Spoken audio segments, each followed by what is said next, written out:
오늘은 종려주일입니다. 주님이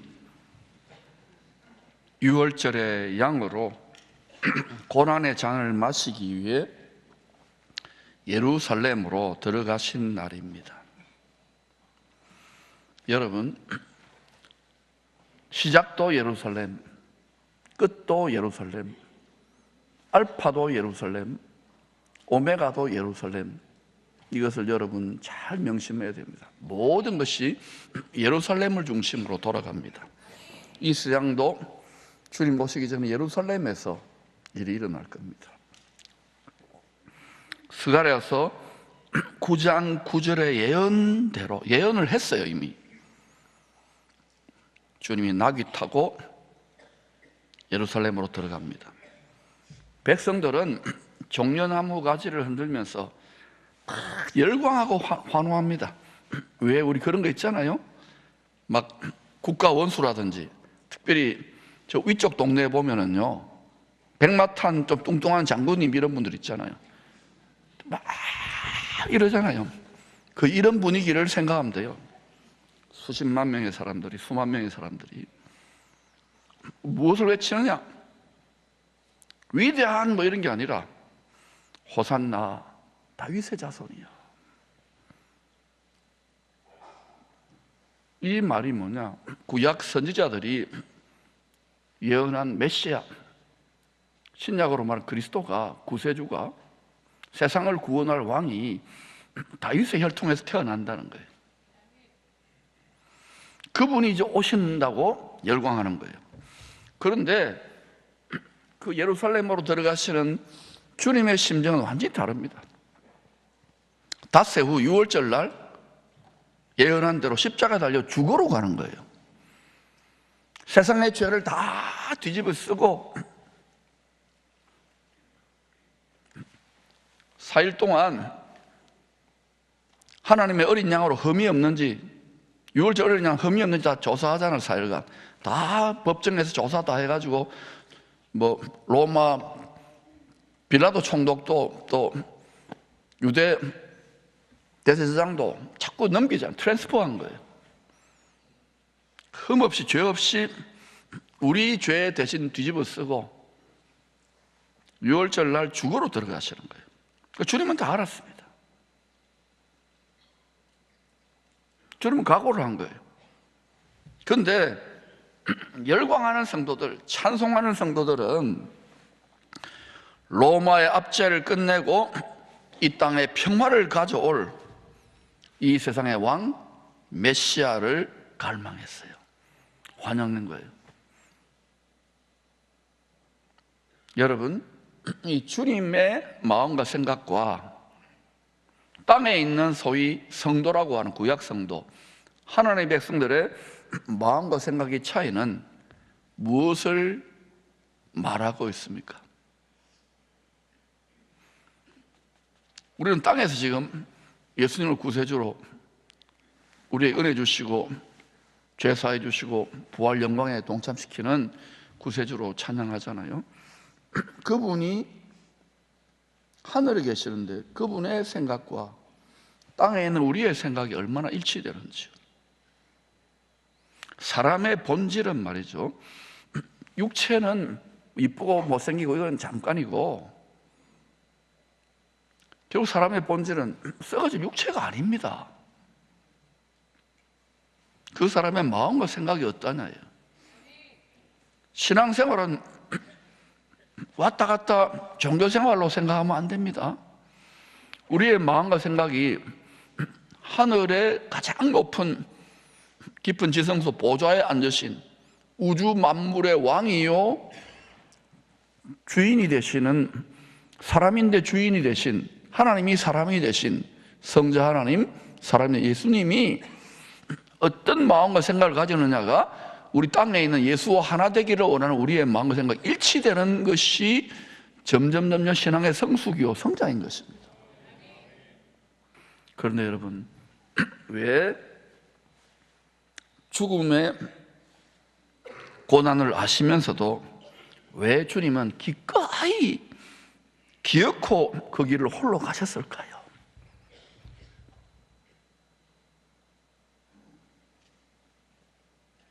다 못 박아 죽이라 그러는데, 죄인된 우리를 끝까지 사랑하셨기 때문이에요. 누가 끝까지 주의 몸된 교회를 위해 한결같이 충성합니까? 사랑이 식어져 버리면 끝나는 거예요. 주 오실 때에 라오디게아와 같이 미지근해지는 자들이 많아요. 신랑이 온다고 피를 토하면서 외쳐도 이 세상이나 세상에 있는 것들을 사랑하지 말라. 세상에 얼마나 러브콜을 부릅니까? 잠시만 1초만 마음 방심하면요, 세상과 바람 난다고요. 그러면서 어때요? 다 그런데 뭐 쉬운 길을 택하는 게 인간이에요. 여러분, 신앙생활은 주님이 말했잖아요. 좁은 길이라고. 멸망으로 인도하는 길은 넓은, 민주주의를 택하면 다 넓은 길을 택하죠. 애굽에 있는 성도들, 어린 양의 피 약속을 받은 성도들을 광야로 인도할 때 민주주의를 했으면 전부 다 애굽에 있을 겁니다. 광야에 있던 성도들을 약속의 땅, 가나안 땅을 정복하는 대로 인도할 때 몇 명이 갔나요? 민주주의라면 전부 다 어때요? 모세, 여호수아, 갈렙 돌에 맞아 죽었을 겁니다. 땅에 있는 게 아니에요. 여러분의 소망, 영원한 소망이 어디 있느냐는 거예요. 영원한 기쁨이 어디 있느냐는 거예요. 저는 말로 설교하지만 교회 어르신들 정말 주님이 즐거우신지, 주님과 날마다 친밀함과 복음의 사명과 그리고 주님을 더 닮아가는 것이 내가 죽을 때까지 해야 될 일인지를 한번 스스로 물어보세요. 왜냐? 말하는 것보다 보여주는 게 훨씬 더 위력적이기 때문에. 죄인된 우리를 끝까지 사랑하셔서 그 길을 갔고, 또 약속하신 말씀하신 것, 말씀을 약속해서 구약과 신약에 다 이루시기 위해서 가셨어요. 또 우리와 영원히 함께 살 집, 한 몸으로 함께 살 집을 짓기 위해서였습니다. 예수님은 십자가의 죽음을 통하여 하나님의 영이 영원히 거하는 영광 성전이 됐어요. 영광의 영이 거하는 성전이 부활 성전. 여러분, 부활은요, 영원히 무너지지 않는 하나님의 집이 되는 겁니다. 여러분, 예수 끝까지 잘 믿으면 주와 같이 부활한다는 거 믿습니까? 근데 믿는데 여러분 잘 생각하세요. 우리가 부활 성전으로 지어지는데 그 집의 모양이 다 다른 거예요. 부활 성전, 부활의 영원한 하나님의 집으로 제일 잘 지어진 사람이 누굽니까? 예수 그리스도예요. 사람이 되신 하나님. 못지않게 잘 지어진 분이 누굴까요? 사도들이겠죠.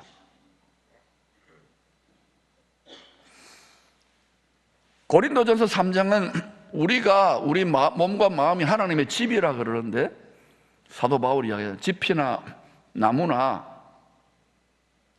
풀 같은 걸로 짓지 말라고, 변치 않는 보석으로 지으라고. 신앙생활은 조금만 방심하면 변질돼요. 뜨거웠던 분이 쉽게 가라앉고요. 왜냐? 작심삼일이고 화장실 들어갈 때 나올 때 마음 다르다고요. 여러분 21년째 이 교회 강단을 지키면서 막 열정적으로 쏟아붓잖아요.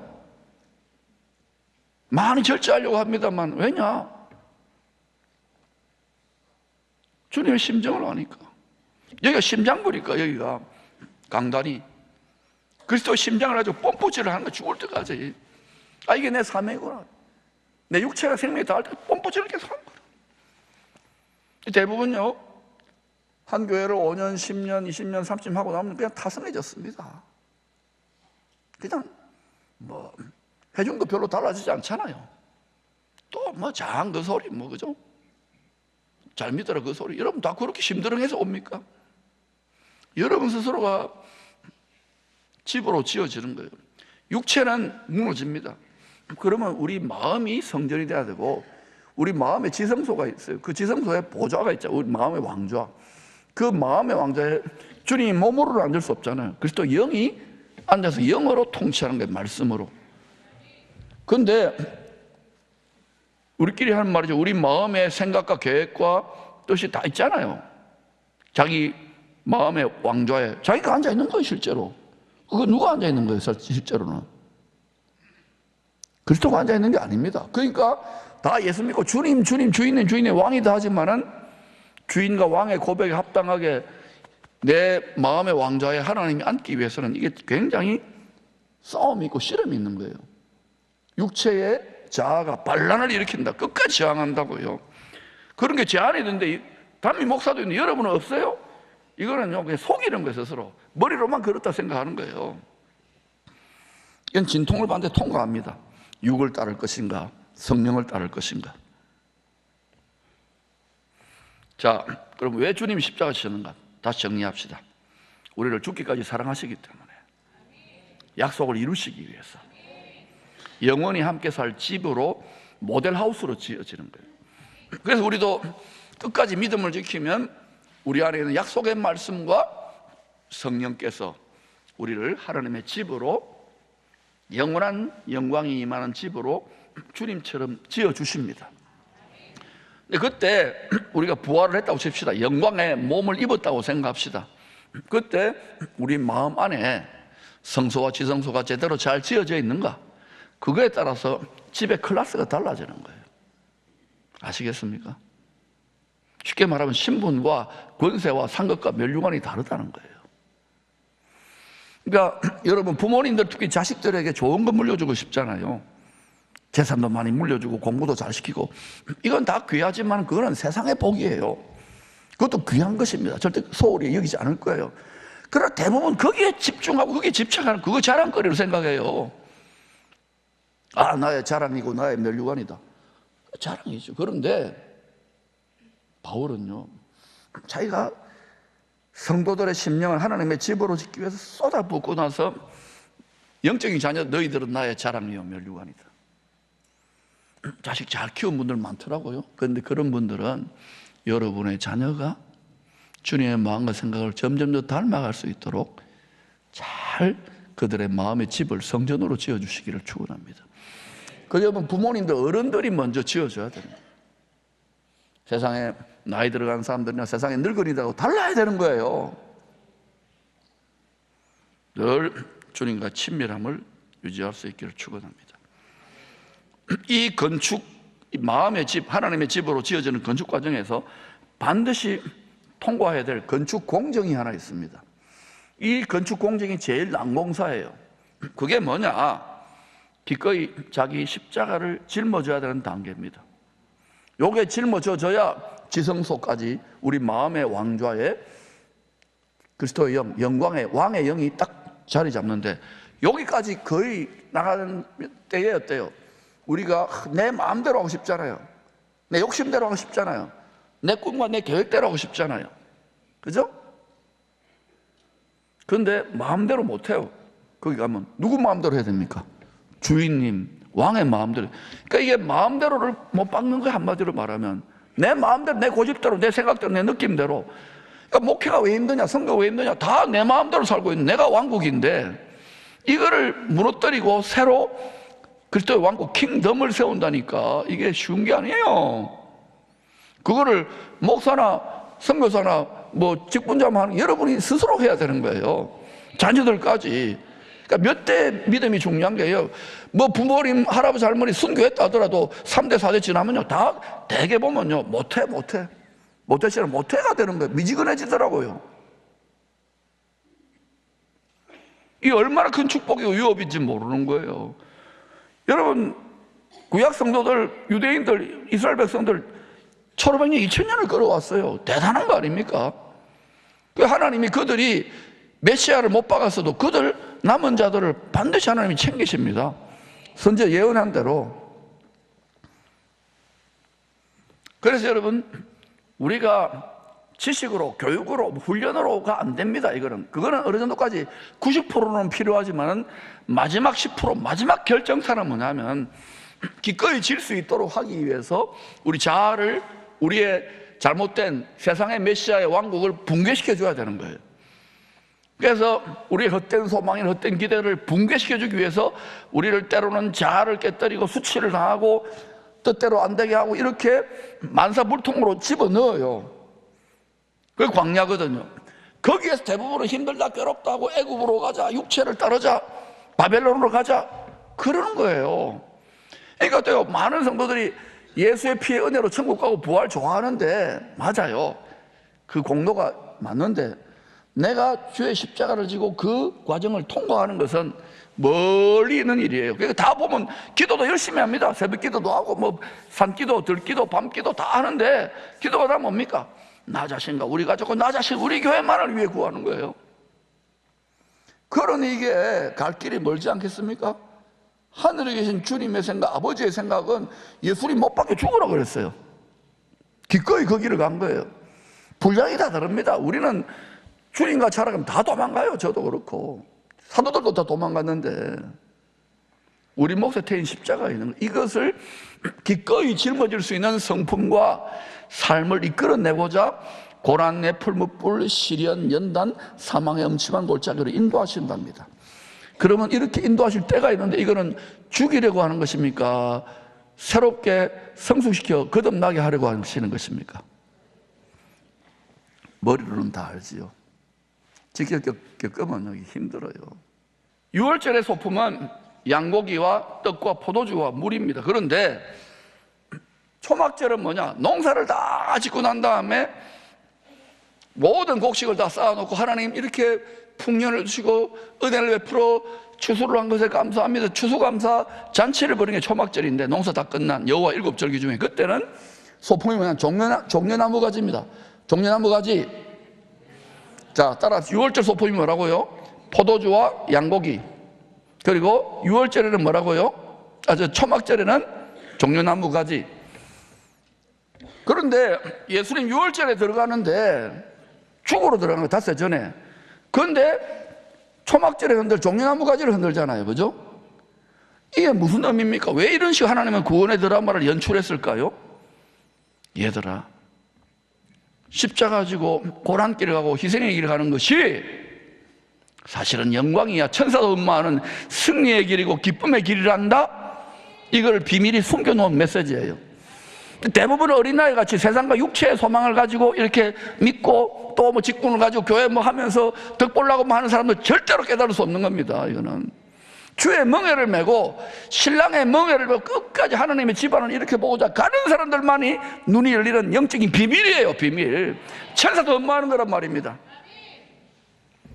그러니 많은 종들이 배출되고 많은 목회자, 선교사, 뭐 직분자 배출돼도 힘이 없는 거예요. 요거 좀 싫어. 바쁩니다. 세상. 여러분, 그건 다 세상이에요. 그것도 잘 해야 되지만은 둘 다 잘해야 돼요. 그러나 먼저 우리가 기꺼이 이것을 짊어지고 갈 수, 이거를 영광이다, 기쁨이다, 앞에 있는 즐거움이라고 해석할 수 있기를 축원합니다. 이게 성숙이에요. 이게 성숙이에요. 이거 뽑아내라고 여러 가지 억울한 일 당하고 연단 받고 외롭고 답답한 거예요. 우리가 걸어온 길을 우리 자녀들도 믿음으로 걸으면 똑같은 코스를 밟습니다. 그때 여러분이 때려치라, 적당하게 해라, 나중에 출세해가지고 뭐 교회 다니라 이러니까 여러분 믿는 가정의 자손들, 직분자의 가정의 자손들까지도 예수 안 믿고 교회 안 다니고 세상에서 그냥 잘 먹고 잘 사는 경우가 얼마나 많아요. 그게 복입니까? 정신을 차려야 되는 거예요. 요한계시록에는요, 알곡 영혼 추수가 다 끝난 뒤에 초막절 감사 잔치 때 종려나무 간지를 흔들면서 하나님께 찬양하는 그 장면이 나와요. 요한계시록 7장 9절 10절입니다. 시작.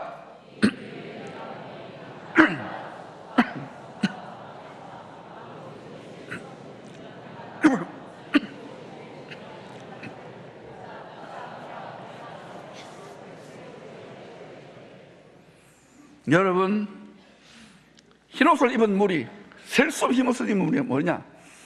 유대인 성도들과 그리고 이방인 성도들이 다 합쳐서, 유대인만이 아닙니다. 다 어린 양의 피로 구원받은 영생 부활 얻은 자들이 주의 보좌 앞에서 이제야말로 이 부활의 몸을 입고 막 종려나무 가지 흔들고 우리를 구원해서 감사합니다. 죄와 사망과 슬픔, 주 오시기 전에 지구상에서 한 번도 겪어보지 못한 그 모든 것들 다 환난을 다 이기고 난 다음에 그 사망의 죄의 것을 이긴 자들이 막 즐거워서 추수잔치의 즐거움을 기뻐하는 거예요. 그거를 주님이 그 앞에 있는 즐거움을 보고자 우리의 그 기쁨을 주시고자 그 영광을 주시고 그 영생을 주시고 그 부활을 주시고자 그 천국을 주시고자 기꺼이 그 길을 걸어가신 거예요. 일본도 마찬가지예요. 지금 뭐 교회 중에 뭐 관심 있는 사람 거의 없습니다, 한국 교회. 그런데 이 마음이 딱 깨달아지니까 이거요, 처음에는 힘들더라고요. 진짜 힘들구나, 선교사 무덤 맞고. 그런데 이게 꼭 가깝고 할만하더라고요. 선진국이고 온천도 좋고 체질에 맞아, 놀러 가면 돼. 그 기꺼이 가는 게 불량이다라는 거 알지만은 여러분, 내 몫에 태인 십자가 그 몫이 할당량이 다 다릅니다. 저는 요 정도 할당량을 가지고 지금 가는 거예요. 여러분이 바울처럼 주님처럼 할 수도 없지만은 오늘 직분 예비선거하는 날입니다. 중직자입니다, 중직자. 내 몫에 태인 십자가를 기꺼이 짊어지지 않는 분은 세우면 안 돼요. 왜냐? 불평하고 비난하고 원망할 거기 때문에. 그래서 수많은 교회들이 찢어지고 깨어지는 거예요. 욕하는 게 아닙니다. 이 공동체가 여러분 얼마나 많이 이 공동체를 위해 헌신하고 싸워서 여기까지 왔잖아요. 주오실에 귀하게 쓰임받기를 원합니까? 그렇다면 십자가는요, 특별한 사람, 믿음 좋은 사람, 직분자만이 아닙니다. 세 가지로 들으세요. 모두 다 기본적인 십자가는 있는 거예요. 예수 믿고 세상과 구별되게 산다는 자체가 희생이고 고난이고 대가 지불이 있는 것입니다. 좀 더 무거운 직분을 맡은 분은 더 많은 대가 지불을 기꺼이 감당하는 것이 신앙의 성숙이요 능력인 것입니다. 이것도 안 하면서 어떻게 여러분이 그것을 감당할 수 있다는 것입니까? 그래서 초대교회 교부 어거스틴은 이를 체험적으로 간증합니다. 십자가는 고난이 아니다, 하나님의 승리가 시작되는 문이다. 여러분이 처음에는 저나 여러분 다 똑같잖아요. 그냥 교회 와서 구경이나 하고 밥맛이나 보고 뭐 친구 사귀고 이렇게 다 오다가 점점점 말씀이 들리고 이러면서 또 시험을 이기고 계속하면서 이제 내 몫인 이것을 기꺼이 감내하는 거예요. 여러분 중에 일대 신앙인이 있습니까? 직장을 홀로 믿습니까? 여러분이 또 나름대로 여러 환경이나 학교에서 복음을 전하게 했습니까? 그때 짊어질 대가 지불이 있는 거, 이거를 기꺼이 즐겁게 영광으로 해석하고 전진할 수 있기를 축원합니다. 그때 하나님의 마음과 내 마음, 하나님의 생각과 내 생각이 일치되기 때문에, 하나님의 뜻과 내 뜻이 일치되기 때문에 하나님이 역사하는 거예요. 전능자가 역사하는 거예요. 그때 하나님이 부리시는 천과 천사, 숨겨놓은 복병들이 역사하는 거예요. 그걸 사람들은 기적이라 그러는 거예요. 하늘의 공급이 일어나는 거예요. 그거 제껴놓고 그냥 내 것만 구하는 게 신앙생활 아닙니다. 왜 세상에 오늘날 교회 막 이렇게 많이 욕하고 비난하지 않습니까? 또 그 실수하는 것들이 있으니까 언론은 터뜨리지만은, 우리는 썩어도 너희들은 소금이 되어줘야 돼. 우리들은 어두워도 너희들은 빛이 되어줘야 돼. 이 메시지를 들을 수 있기를 축복합니다. 구별되게 살아야 돼요. 우리 성도들만이라도 변화되면 이 지역사회가 달라집니다. 구별되게 사시고 좀 희생하고 섬기는 거, 그걸 기꺼이 즐거워하시기를 축원합니다. 내만 이런가 생각하죠. 그거는 잘하고 있는 거예요. 여러분 자녀들도 몫이 다 있겠지만 그걸 기꺼이 감당하라고 가르치시기를 축복합니다. 특별히 중직자들, 나는 고생했으니까, 나는 교회 짐진다고 힘들었으니까 너희들 하지마, 이게요 자녀 망치는 길이라는 걸 아시기를 바랍니다. 여러분, 부활 성천하신 그리스도와 장차 반드시 한 몸이 될 교회가 어떻게 세워집니까? 주님이 피 흘린 십자가의 터, 그 만세반석같이 누구도 흔들 수 없는 그 만세반석의 약속 위에 세워져요. 어떤 피조물, 마귀도 죽음도 어떤 위정자도 이 흔들 수 없는 음부의 것에 사망의 것을 이긴 주의 교회가 세워져 있는 거예요. 이미 하늘 위에는 우리는 장차 거기에 모든 걸 이기고 승리한 천상의 교회, 그것이 땅과 하늘이 하나 되는 거기에서 주와 함께 영원한 집의 영광을 누리게 될 것입니다. 이 길을 기꺼이 갈 수 있기를 축원합니다. 여러분, 기도와 말씀, 기도하면 성령이 말씀의 설계도대로 우리를 하나님의 집으로 짓는다는 걸 아시고 조금도 흔들리지 말고 하나님의 집으로 잘 완성되기를 축복합니다.